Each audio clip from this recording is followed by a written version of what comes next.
রচনা, বৃক্ষরোপণ কর্মসূচি। ভূমিকা: প্রাকৃতিক ও পরিবেশ প্রকৃতি ও পরিবেশ মানুষের অস্তিত্বের সঙ্গে অঙ্গাঙ্গিভাবে জড়িত। গাছ প্রকৃতির অমূল্য উপহার, শুধু পরিবেশ রক্ষায় নয়, মানব জীবনের সবকিছুতেই অপরিহার্য।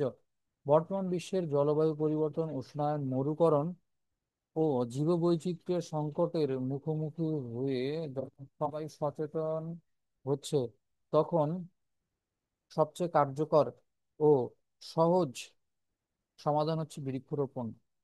এই রচনায় আমরা বৃক্ষরোপণের গুরুত্ব, প্রয়োজনীয়তা, পরিকল্পনা, বাস্তবায়ন, প্রতিক্রিয়া ও আন্তর্জাতিক ও জাতীয় কর্মসূচি নিয়ে বিশ্লেষণ করব। বৃক্ষরোপণ কি? বৃক্ষরোপণ বলতে বোঝায় সুনির্দিষ্ট পরিকল্পনা ও উদ্দেশ্য নিয়ে নতুন গাছ লাগানো। এটি শুধু বন সম্প্রসারণ নয়, বরং পরিবেশের ভারসাম্য পুনর্নির্মাণ, জীবনের গুণগত মান বৃদ্ধি ও প্রকৃতি মানব বন্ধনের পুনঃস্থাপন। বৃক্ষের উপকারিতা: পরিবেশগত উপকারিতা: অক্সিজেন সরবরাহ করে, কার্বন ডাই অক্সাইড শোষণ করে, বৃষ্টিপাত বৃদ্ধি করে, বায়ু বিশুদ্ধ করে, মাটির ক্ষয়রোধ করে, উর্বরতা রক্ষা করে, জলবায়ু নিয়ন্ত্রণে সাহায্য করে। তোমরা কিন্তু আবার এই চিহ্নগুলো দিবা না। এরপরে অর্থনৈতিক উপকারিতা: কাঠ, ফল, ঔষধ, রং, আটা ও অন্যান্য পণ্য উৎপাদন করে থাকে। কৃষিকাজের সহায়ক, ছায়া, সার, পোকা প্রতিরোধ করে থাকে। এরপরে হচ্ছে ইকো ট্যুরিজম ও পার্ক উন্নয়ন করে থাকে। সামাজিক ও স্বাস্থ্যগত উপকারিতার মধ্যে রয়েছে মানসিক প্রশান্তি, বিশ্রামের স্থান দিয়ে থেকে, হাঁটা চলার জন্য ছায়া ও জায়গা তৈরি করে, শিশুদের বিনোদন ও স্বাস্থ্য শিক্ষা ব্যবস্থা করে থাকে। এরপরে বায়ুবাহিত রোগ হ্রাস করে। কেন বৃক্ষরোপণ জরুরি? বর্তমান সমস্যাগুলির কথা যদি চিন্তা করি, বনভূমি ধ্বংস, প্রতি মিনিটে বিশ্বে প্রায় 100 হেক্টর বনভূমি হারিয়ে যাচ্ছে। জলবায়ু পরিবর্তন, উষ্ণতা বেড়ে যাচ্ছে, প্রকৃতি অনিশ্চিত হচ্ছে, জীববৈচিত্র্য হ্রাস, শত শত প্রজাতি বিলুপ্তির পথে।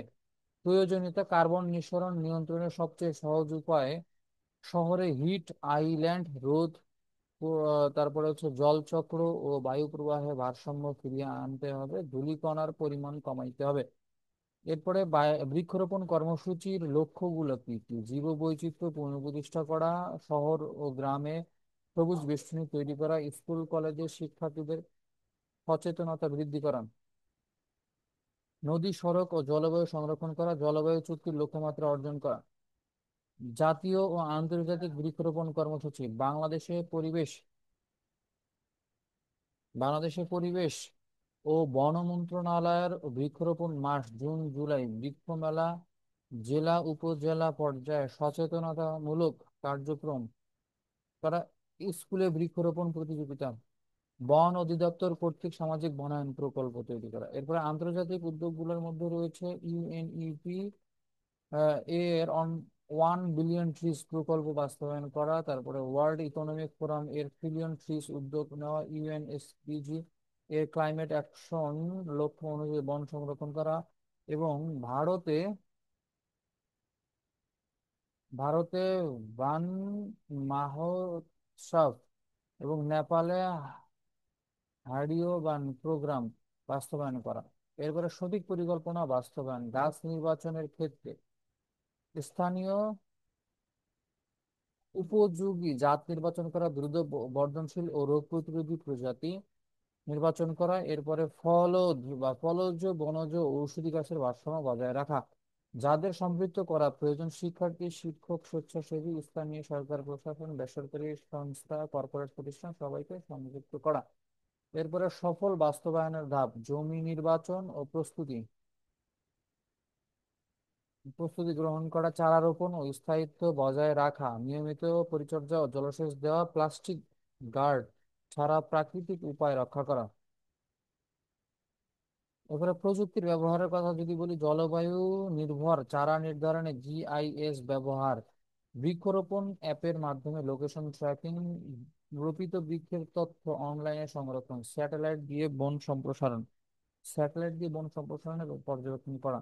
এরপরে সচেতনতা ও প্রচারণা, শিক্ষা প্রতিষ্ঠানে পরিবেশ শিক্ষা, গণমাধ্যমে বনায়নের গুরুত্ব তুলে ধরা, সামাজিক আন্দোলন একজন এক গাছ প্রতিশ্রুতি নেওয়া। ঠিক আছে। পোস্টার, ব্যানার ও সামাজিক মাধ্যমে প্রচার করা। এরপরে ফলাফলের কথা যদি বলি, চীন কি করেছে, 2020 সাল পর্যন্ত একটা টার্গেট নিয়েছিল, 2 বিলিয়ন গাছ রোপণ করেছে, এবং যার ফলে মরুভূমির পরিমাণ হ্রাস পেয়েছে। এরপরে বাংলাদেশ 2022 সাল পর্যন্ত একটা সময়সীমা নিয়েছিল, 1.5 কোটি গাছ রোপণ করেছে। তারপরে স্কুলে বনায়ন করেছে। স্কুলে স্কুলে যে বনায়ন, সেই প্রকল্পটা বাস্তবায়িত হয়েছে।